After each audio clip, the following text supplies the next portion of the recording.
Welcome back to LimQ Plus, everyone. On this channel, I am 100%ing Breath of the Wild by a bit every day until Tears of the Kingdom comes out, which is today in 31 days.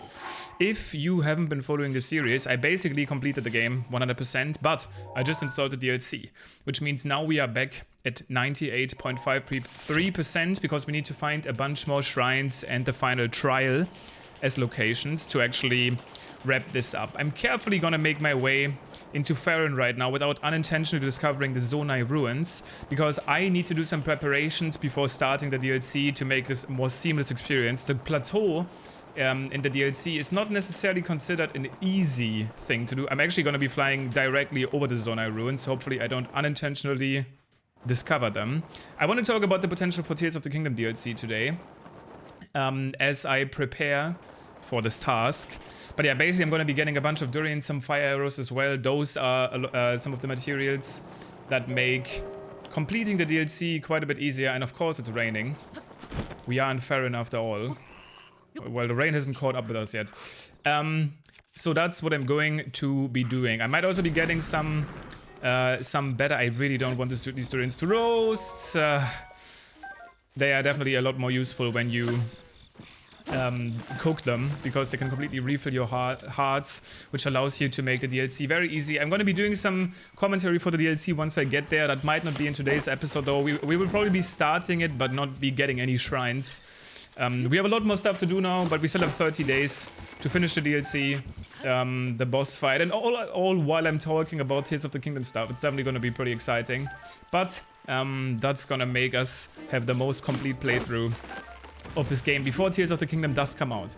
I think DLC for Tears of the Kingdom is an interesting thing to talk about. Why? Tears of the Kingdom is, and I'm not going to be one of these people that says it's glorified DLC, don't worry. But the truth is, and we know this, that Tears of the Kingdom originally started out as a DLC idea. The team at DLC Ideas and realized they had so many that they could make a full-on game, and they did, and it's looking gorgeous, and I can't wait to play it. Which is what makes DLC for DLC a little bit of a weird thought. But obviously, as time has progressed, in fact 6 years, it is very reasonable for me that the developers yet again had so much more ideas to add things to that game that they think a DLC would still make sense, and I can definitely see that. I think, in fact, adding DLC to Tears of the Kingdom is probably one of the easiest things for them to do ever, just because of how the game works. Now, you can easily... Let me kind of explain you first how I see Tears of the Kingdom at this point. I kind of see it as the ultimate mixture between a Zelda RPG action adventure and a sandbox to play in forever. This, to me, is probably a little bit biased. It's because that's kind of already what I've been treating Breath of the Wild as for these last years. I've been basically exclusively playing this game. I talk about this all the time, about my massive playtime. But that's because it's fun. I like returning to this world, exploring, get new weapons. It does, in a way, feel like Minecraft. Yes, you can build your own things, but you can, like, build your own adventure, even in this game. You can try doing a shrine a certain way, differently than you've ever done it before. Okay, I'm really after fire arrows, by the way. They're super broken on the DLC, and ice arrows are pretty good too, so I take the ones that I can take. It's kind of like craft your own adventure. You can try to do a certain section of the game without arrows. You can try to do it without runes. I mean, I've made multiple challenge runs, and you get to re-experience the game basically all the time. Let me get rid of some luminous stones right now, or money. You get to re-explore the game all the time, and that's what I see Breath of the Wild as. Now, in Tears of the Kingdom, this might even be more extreme. I talked yesterday about the fact that maybe, and this might either be in the base game or potentially in a DLC in the future, it might be possible to rebuild Hyrule in a way. Rebuild all of the broken ruins and make Hyrule shine again. Obviously traversing the kingdom even without glitches by just using insane vehicles sounds like a huge option. So Tears of the Kingdom for me, once I'm done with the game, is going to feel like a big sandbox, and DLC has a perfect chance to expand on this. Add new vehicle parts, add new sky islands, add new underground caves, add new dungeons if there is dungeons.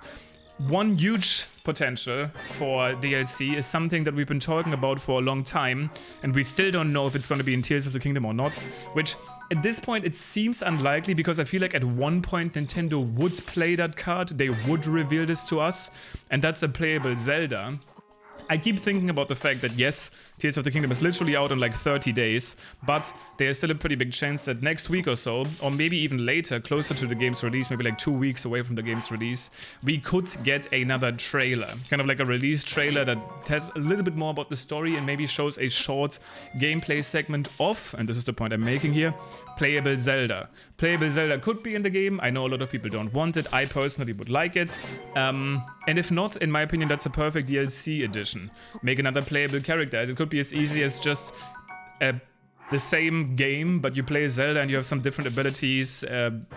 Maybe it's only unlockable in the post-game, like instead of unlocking the motorcycle, now you unlock Zelda as a playable character with some like really strong abilities. Just for the fans, you know. And again, that would be a personal wish for me. I know that not everybody would agree. I think it would be cool. Let's head to the Shrine of Resurrection real quick, where we will probably... Wait, actually? That is really weird. I guess when I first started this series, I had the DLC installed.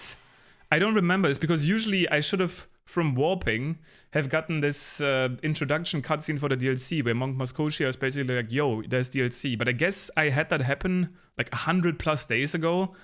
And that's why my file remembered that I had this happen. Interesting. Anyway, I'm gonna get the One-Hit Obliterator here as I make my points.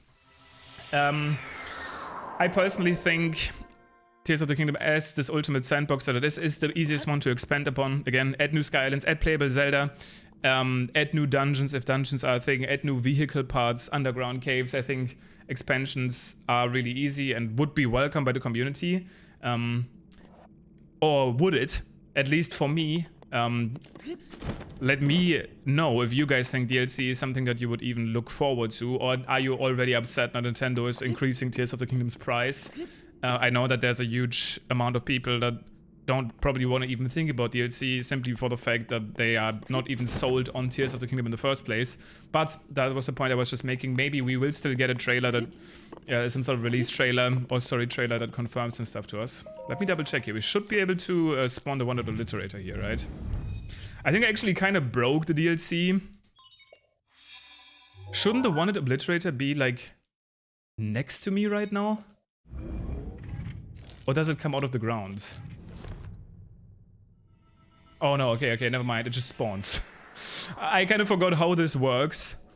Looks like it just spawns. I know I broke the DLC in a weird way by having it installed at first, then uninstalling it and then reinstalling it, but looks like that's what I was talking about.